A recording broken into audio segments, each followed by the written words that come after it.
But it pains me to see how these audacious suggestions that we can teach direct path, and there are no qualifications for direct path. Very, very, very, I would say, irresponsible and immature suggestions. Because it's not at the level of mental understanding anymore. You see? The direct path is employed and works like, yes, there is direct path. In Kashmir Shaivism, it's known as one of its loftiest of doctrines.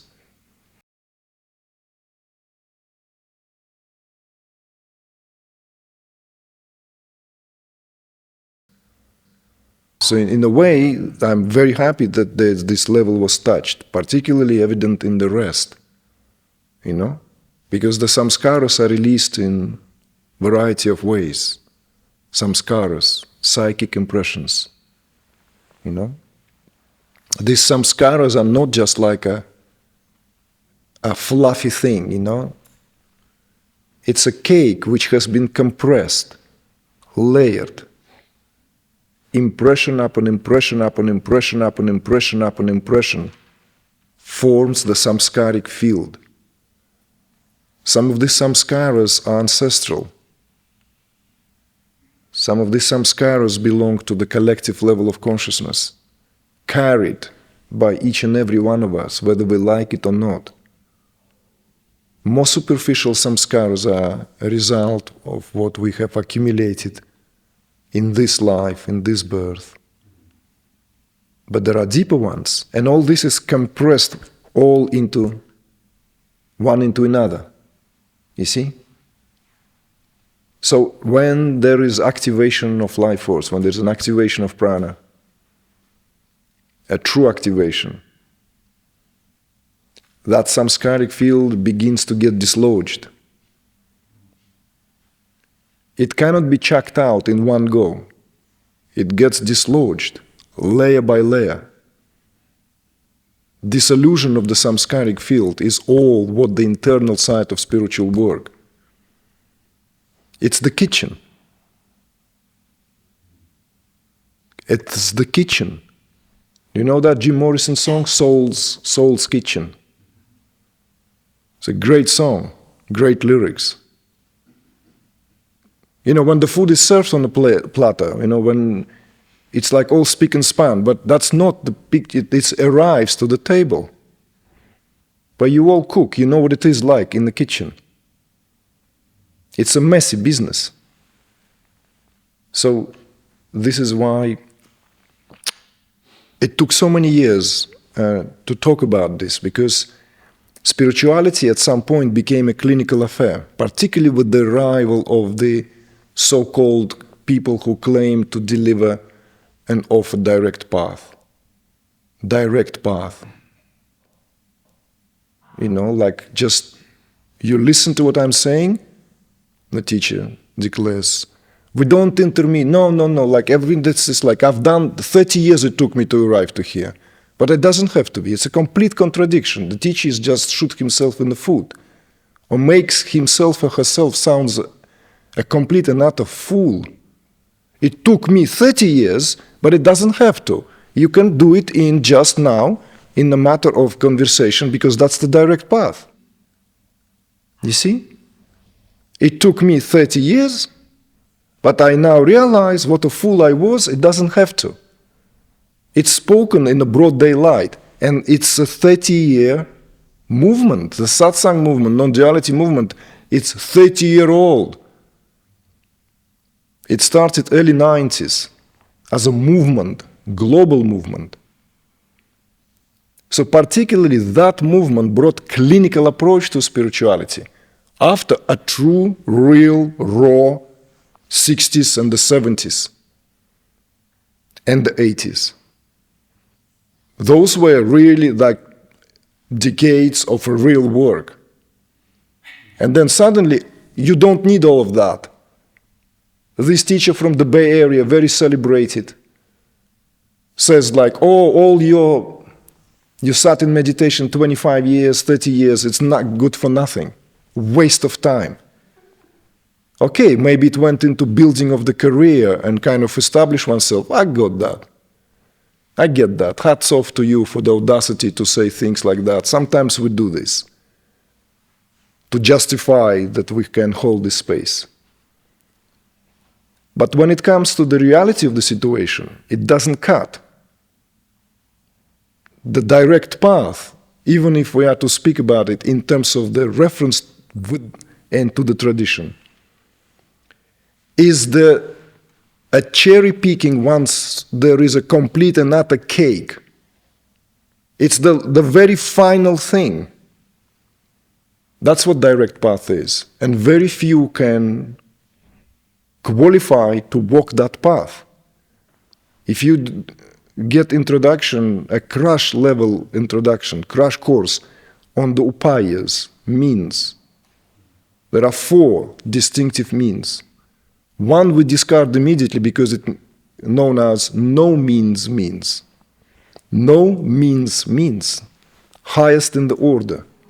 Why? Because nothing is required. It's a means whereas nothing is required. Tapping on a shoulder, a glance, a reminder. And that's it. That's all that is required. So in other words, no means were employed.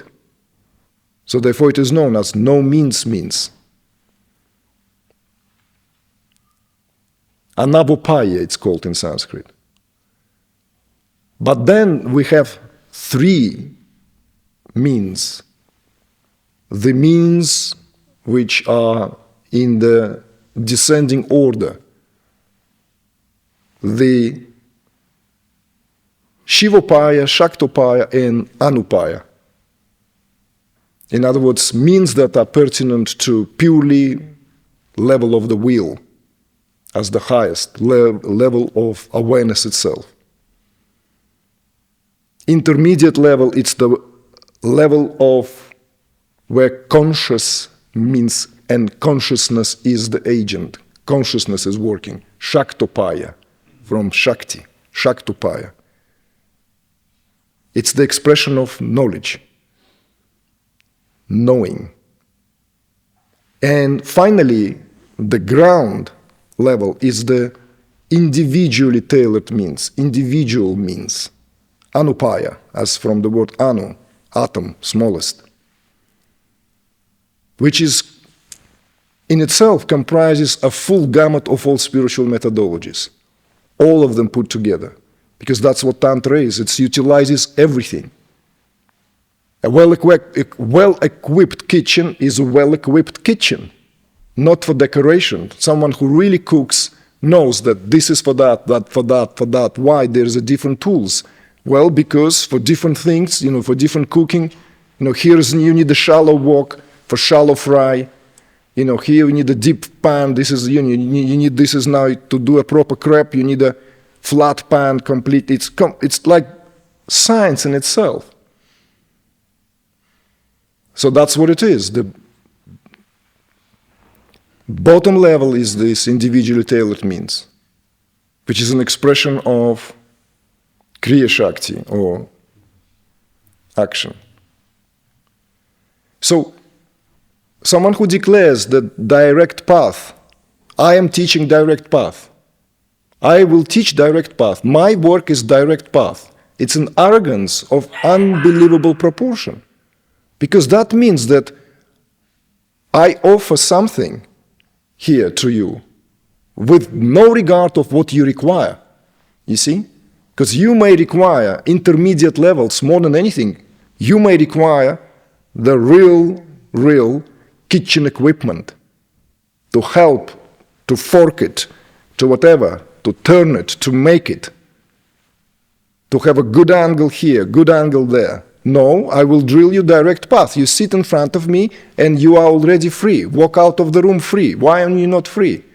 Shall I be like Nisargadatta Maharaj? In his small little hut, smoky and nasty and smelly? Well, it's India. Come on, let's stop pretending. What, you think it's all smells of incense? Tiny little room. Watch the documentaries.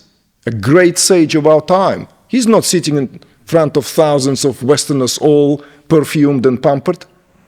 No, it's India, real as it gets. And he is not speaking soft words there. He shouts at you because you don't understand. He delivers the highest teaching, you don't understand. Okay, you sat here already how many days? You've been here for a week. Free the room for others. Literally, it's like that. You don't believe me? Google and watch. And Sargarata Maharaj, out of here, out of here, out. I said it how many times I said, only Brahman, the rest is bast. All there is that. You don't get it, then leave the room. It's like that, But when the Western teachers start saying, I'm offering the direct path, it's an arrogance. Arrogance. And that teaching is not to be held accountable. It's because it's part of the movement. What market supplies, that's what market wants. That's what we want to hear. We want clinical, clean-cut approach. But there is a but. There is, of course, a first level, and that is the level of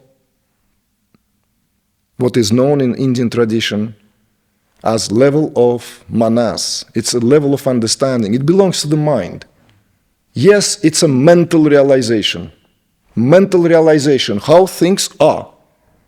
And I dare suggest that many of you here had these mental realizations already from a very early age.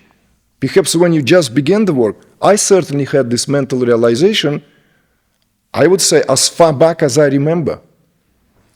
As far back as my late teens, my early 20s. Already I had this realization because the books I read simply pointed to that. So, why would I read these books in the first place if they did not point to that? It's better to read belletristics and bestsellers. Why to read the philosophical books if they don't deliver? I'm sorry. We read philosophical books because we revel in joy. Right? We enjoy it, like Schopenhauer said. It's like, he gave that kind of oomphed it up. I don't know if you read it.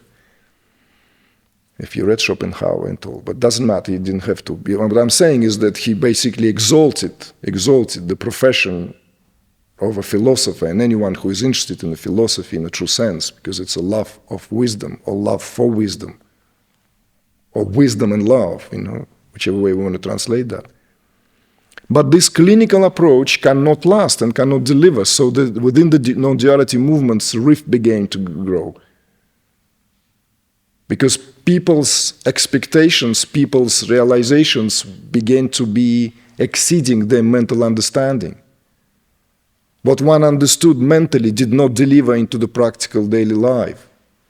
You cannot live with that mental realization because it's a very first step. From there, it needs to seep through all the crevices to take over the cellular structure. It has to become somatic. And there were teachers in the West who, worth their salt, already back in the days before non-duality level, pointed out that actually self-realization is a bodily affair, full bodily affair. It's a somatic affair.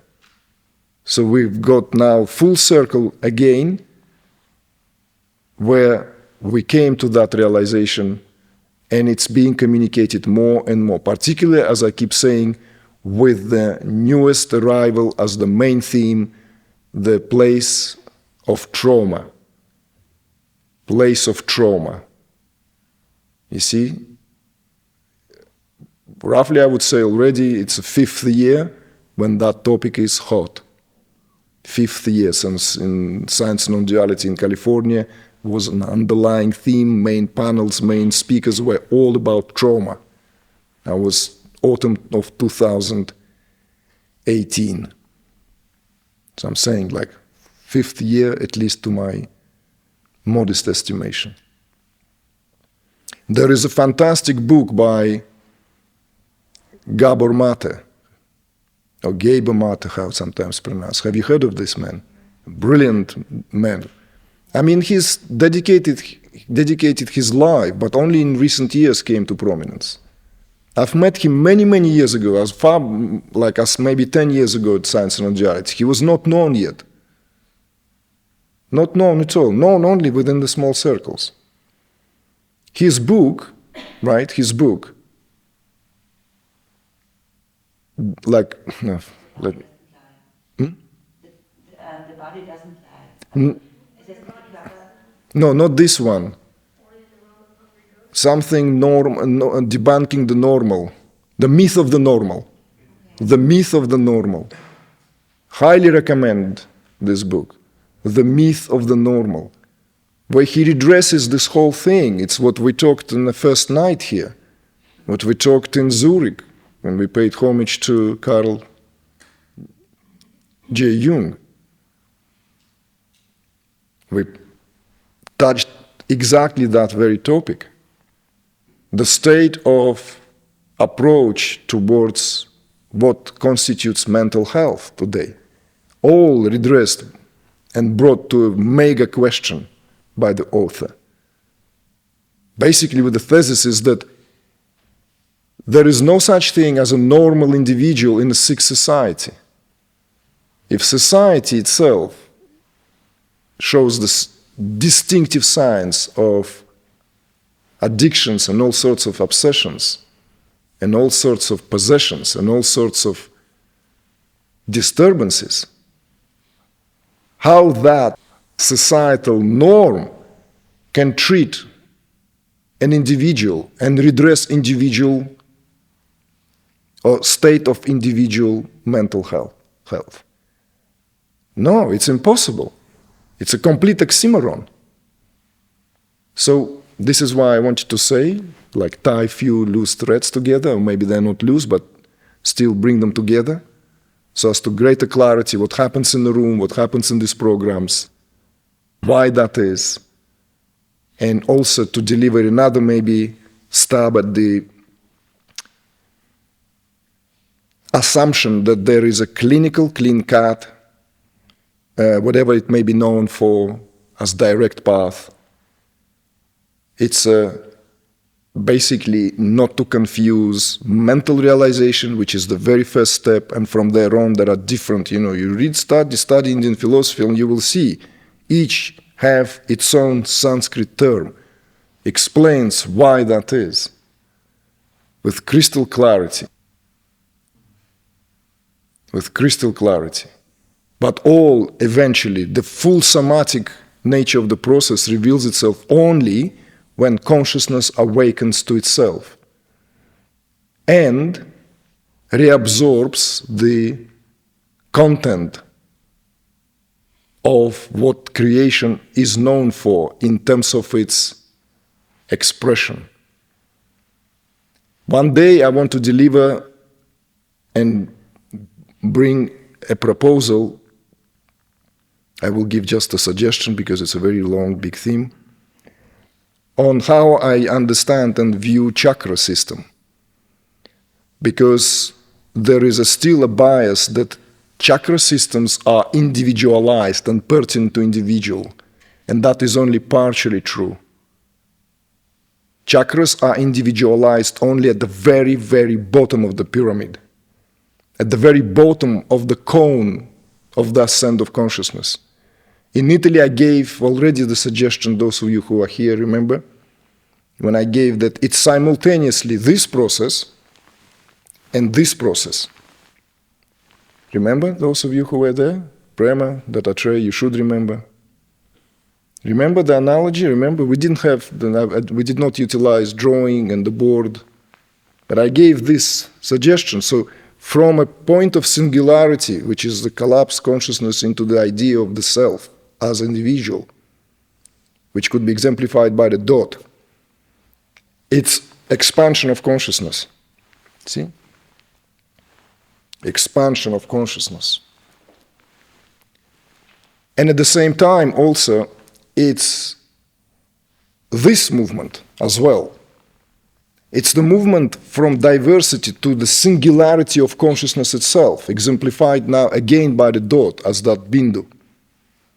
There is a Bindu at the base and Bindu at the pinnacle. So it's a both-way process. It's this process and it's this process. And the psychic centers are only can be spoken in terms of relevance to the individual or so-called individual at the very base. And as the process unfolds, it becomes more and more homogenized in terms of the nature of the experience. So let's say the gentleman on Friday night pointed out, my Kundalini is here and I'm still dealing with personal traumas. And remember what I suggested, that that is impossible. It's an oxymoron, remember? When the Kundalini, let's say, is in the ajna command, it's a psychic center beyond elemental order. It's beyond all the previous chakras. It's beyond, in fact, of the manifested level of creation. It belongs to the psychic region. It's no longer personal. You can speak about the ego death, merging. It's already at that level. At that level. The experience is shared by all who went through it. It's identical.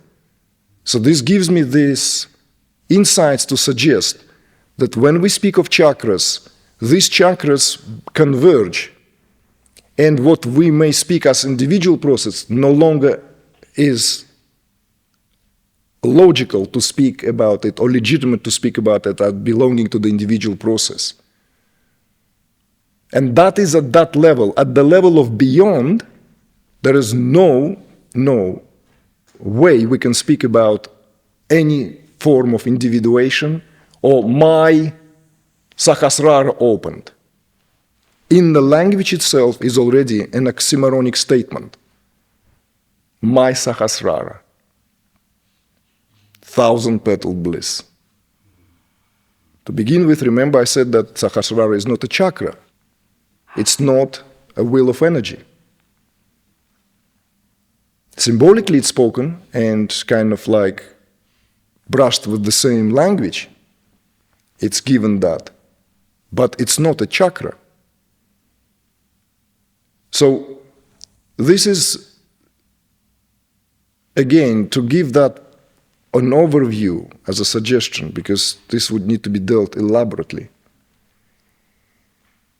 that if someone hopes or thinks that there is a clinical way to leapfrog into the embodying higher states of consciousness and leave it as a matter of fact, one is in bias and one simply promulgates and prolongs that kind of inadvertently dwelling in the state of ignorance. Whilst maybe beginning to entertain the idea, well, that's all there is. And many teachers out there doing their best to kind of simplify enlightenment. It began already with Zen, simplifying enlightenment. But there are works delivered to debunk and show the limitations of this simplification of enlightenment to kind of bring it down. This is the last picture of the oxen story, remember? We talked about the first night as an improvised intro. The story of, first realizing, where the heck is ox? Why am I not happy? Or why am I not happy? Oh, maybe because there are, I need to catch the oxen. Hunting for the ox begins. And the last of the pictures of the story is there's no ox, it's only return to the world. You see? So of course, from the point of view of last picture, there are no fireworks, there are no anything, there's nothing like really to exalt about. It's exemplified in before chopping wood, carrying water, right? And after chopping wood, carrying after. This Zen compacted kind of quick sayings. But if we hack on that, if we somehow jump on this, it's helpful, maybe within the given tradition, as part of that lore. But if we transfer it into our own process, we may miss the fullness and the complexity which the oxen story gives, which also comprises of locating the ox, capturing the ox, taming the ox, so as being able to ride the ox, so as to be able to eventually befriend the ox. So the ox just simply doesn't need to be tamed, doesn't need to be, and so as to eventually bring that whole thing into the integration. When one is returned to the world, as it were, now, and then we can speak about how it spoken in that haiku style, maybe. But it pains me to see how these audacious suggestions that we can teach direct path, and there are no qualifications for direct path. Very, very, very, I would say, irresponsible and immature suggestions. Because it's not at the level of mental understanding anymore. You see? The direct path is employed and works like, yes, there is direct path. In Kashmir Shaivism, it's known as one of its loftiest of doctrines. Pratyabhijna Hridayam. If any of you have taken the Tantra Today online free course, we talk over these main tantric doctrines that Trika Shaivism is known for. Remember? Pratyabhijna, Spanda, Krama. We spoke about that. From the point of view of the tradition, the Pratyabhijna Hridayam is only available to those who already completed fullness of this process, have fully awakened Kundalini, fully risen, taken it to the conclusion, done all the work, purified the system. What system? The system of the nadis.